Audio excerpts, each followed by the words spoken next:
And that ended up with us exploring Sơn Đoòng in 2009. And once we got into there, we realised we'd rediscovered the underground river, which also ended in a sump at the downstream end. So we had a gap there of around 600 metres between the two sumps in the caves. So we were fairly confident that the same water that goes into Sơn Đoòng then comes out of Hành, but it took until now for us to decide to try and dive and make that connection.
If it was a formation, you'd call it a curve. Yeah, okay. Okay. There's a thing, and I've got 5 metres left, line, now I'm at 50. Oh, so you only reached 50 at the end? Yes, I only reached 50 right at the end.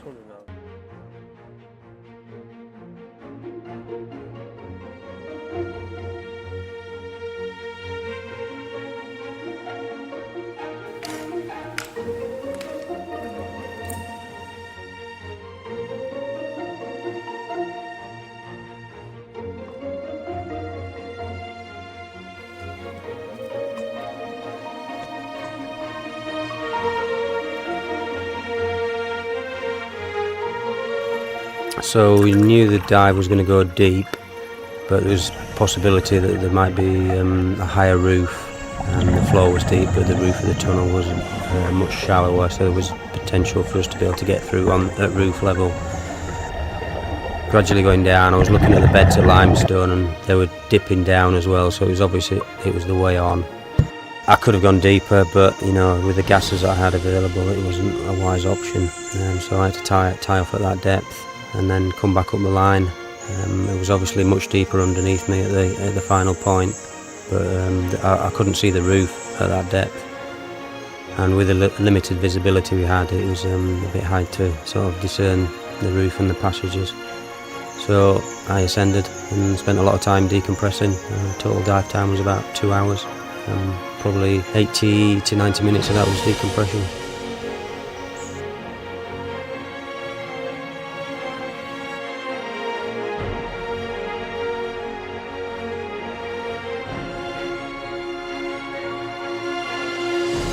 When we first arrived at the dive site, before even putting the diver in the water, we decided, because there was a raft, we would make plumb depth measurements of the whole length of the sump pool, which was maybe 100-150 metres long.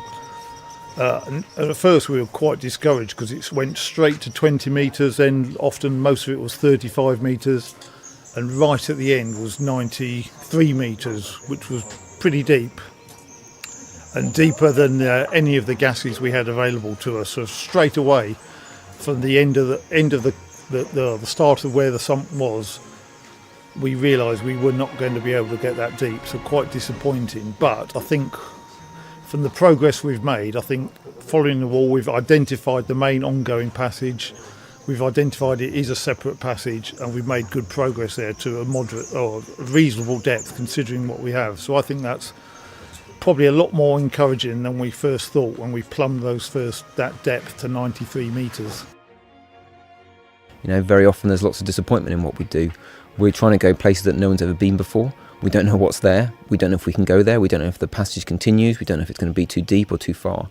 So it's a game of just trying and a lot of disappointment, and every so often you get a great success. But that's just the nature of exploration.